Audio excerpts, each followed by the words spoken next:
Yo guys, what's going on and welcome back to some Rainbow Six Siege video. Today, this video is going to be my predictions for Year 6 when it does come to Rainbow Six Siege. And don't get me wrong, some of these kind of things will be happening because we've had the leaks already, but a few of them are massive leaks, what people have discussed during the comment section, and my kind of prediction of what I do think will happen through my knowledge of Rainbow Six Siege and what people have said. Guys, if you're new to it, make sure to leave a like, subscribe, turn notifications, and let's have a word from my sponsor for today's video.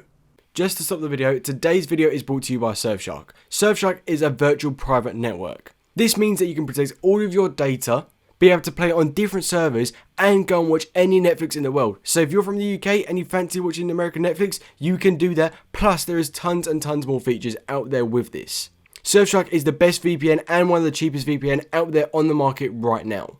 Click the link down below in the description and in the comment section, use the code MZN as a coupon, and you'll be able to get 85% off and 3 months for free, and this will only cost you £1.39 a month. For £1.39, that is an absolute bargain, so make sure you go and do it, because this will just help you out so much. But apart from that guys, let's get back into the video. So now that is done and out of the way with, don't forget to go and check out the VPN website at all, because it is amazing. You'll be able to play on different servers, so that's great. But let's talk about the Year 6 predictions. First of all, we know into Year 6, we are going to be having a new operator from Chile. His name is meant to be Flores, and it is going to be called Operation Crimson Heist, which is really cool. So this could mean that we could be getting the bank actual rework, which many people have actually asked for, and many people are not wanting because people like bank how it is. He is an attacker, and his operator ability is going to be basically the RCXD drone from Call of Duty, which you can basically drive, and after 5 seconds it will explode, or you can choose to explode it 5 seconds before. You can basically drive it around the floor, but there's a few questions people want to know about this drone, whether if you shoot it, does it explode, or do you shoot it and it just goes away like a normal drone. This will be disguised as kind of like a normal drone, but it's pretty much like a drone how it is before. But overall guys, this is kind of changing the attacker or the defended wave perspective, because you've got to worry about this drone is going to come at you any time, and how many of these drones is going to have. Now the explosion is meant to be the same as a C4, which is pretty big when you do think about it. But guys, that's what we know so far for Year 6. Let's talk about kind of the more predictions and what we do think. For me personally, let's start off with Crossplay. Now, Rainbow Six Siege a few weeks back released a statement saying Crossplay is on the table and we could possibly be seeing it happening. However, there is just a few things they're worried about. Those few things they're worried about is kind of the whole crossplay between the PC and console, with obviously on PC having the leaning without aiming, because it's a massive advantage compared to console. Now on console, we do have aim assist. If you didn't know that, we do have it. It is in your settings. You can choose to take it off. People say it's only in Terraston, but it's not. It's on for everyone at all times. You can take it off if you want to, but if you didn't realise, when you do aiming, you will get a slight pull. It's not like huge, but it's just a small amount. But the saying is whether that is the equivalent of leaning without aiming. In my opinion, it's nowhere near it. Leaning without aiming is massively OP. I've been playing PC and already it's huge difference, and I've gone to Xbox and I don't really like it because I like to be able to lean without aiming. So guys, what do you think about crossplay? For me, if I could choose how crossplay was going to go, I would have it, and then I'd be able to choose in the settings what consoles I can play against, what servers I can play against, which would be really interesting to do, and how everything would work. So if I wanted to, say for instance, just play on Xbox, I'd select Xbox only, or if I wanted to just play on consoles, I'd select Xbox and PS only. So I wouldn't be able to go against PC, anything like that, and if I wanted to be able to play PC, I would just tick it. Now, the question is as well, you would have to have the same within your lobby. So like, for instance, if there's the 5 of you or like a 5-man squad, you're going to be able to play it. For me, it would be the majority that would win that. I wouldn't do it so everyone had to do it, and otherwise if you didn't change your settings, you weren't compatible to play. I would do the majority. So if 3 of you are playing against PC and you want to, then that's going to be the case. You will play against PC, because at the end of the day, it's the majority for that thing. But that's not when you get into games. That's only if you're doing your own lobby to search for a game. But Rainbow Six Siege did say it's on the table, and I do think it will be coming, because they're planning Rainbow Six Siege for many, many years ahead. They haven't even thought about making a new Rainbow Six Siege game, because it just doesn't need to. So many more players are coming to it, and I do think crossplay will just put it even further, especially with these next gen consoles. I think this is the way forward. They need to do crossplay.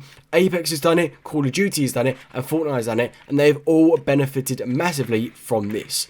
Now, understand there is different capabilities or complex things when it does come to it with Rainbow Six Siege than those games, but I'm sure there's ways that they can sort that out, like I said earlier, by selecting what server or what console or who you want to play against.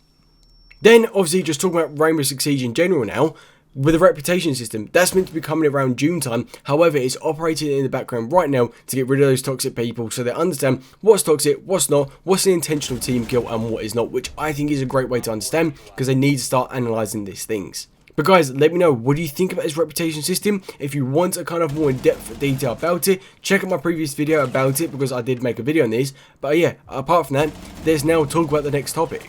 And that next topic is going to be the 4 operators. So, as we do know, they are no longer doing 2 operators per season. They will be doing 1 operator, a map rework, or just a map. Which, in my opinion, is a bit boring because I liked having the 2 operators, 1 in attack and 1 in defense. I thought it just kind of balanced it out really well. But you know what? It's Rainbow Six Siege's opinion and the way they want to do it. It's their game at the end of the day.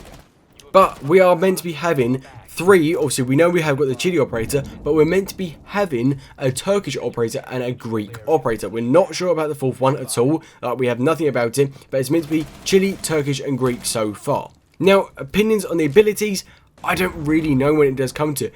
Personally for me, I would like something a bit more different when it comes to shields. Like, I know we have Goyo and everything like that, and we've got Castle and Amaru, or Aruni, sorry, I completely got it wrong, but I'd like something a bit more different, a bit more complex, so something more special when it did come to them. Personally as well, I wouldn't like any futuristic operators, such as like Iana. I really did think I was kind of a wasted operator on that season. I really think I was a bit duff, but I'd like something just a bit more kind of like in the norm nowadays. Like if you go to look at other special things or different ways of repelling. I know again we've got Maru, who's got obviously the grappling hook which can go across, but maybe like a different way of repelling, that would be really cool to see. Or just different things which could be different. Maybe even an operator who can actually like maybe go into small spaces, so someone's a bit more nimble, kind of like a Vera's thing, and can go like crouch and go into smaller areas which other operators couldn't go, because that would change up the game massively. Because one, especially in the attack, I'm thinking from a defender's perspective, if the defender is that player that can go a bit smaller, if you could like on the attack, you've got to be a bit more kind of careful your drones looking around corners, because that just changes it up a lot more, especially when you think about this new operator who has the C4 drone. But guys, let me know about operator ideas because I'd really like to see this stuff. Then next of all, what maps will we be having? Apparently, a map rework on Bank is going to be happening, a map rework on Concert is also going to be happening, and also one on Bartley University. For me, Bank and Concert, leave them how they are. OG maps, you don't need to change them. Bartley University, yes, dead map, hasn't been played in years, I didn't like it originally, and it does need a remap, and I do think it would work really, really well. And then I would say another map needs to be introduced to the game. They haven't introduced one in a while, and I do think they need to do it instead of these map reworks at the end of the day. And they should also bring back the old Hereford base, because many people have missed that. It's a great map, and yeah, fair enough, do a few changes to it, but the new Hereford base rework is awful, and I don't agree with it at all. But guys, overall, they are my predictions for Year 6. And basically what's going to go on. Let me know what you do think of my predictions, everything like that, anything else you do think should happen or could happen within Year 6, let me know, comment down below, we can have a little discussion. And apart from that, I hope you enjoyed this video. If you did, leave a like, subscribe, turn notifications, it would really much be appreciated. And apart from that, that's the end of the video, and until next time, see ya.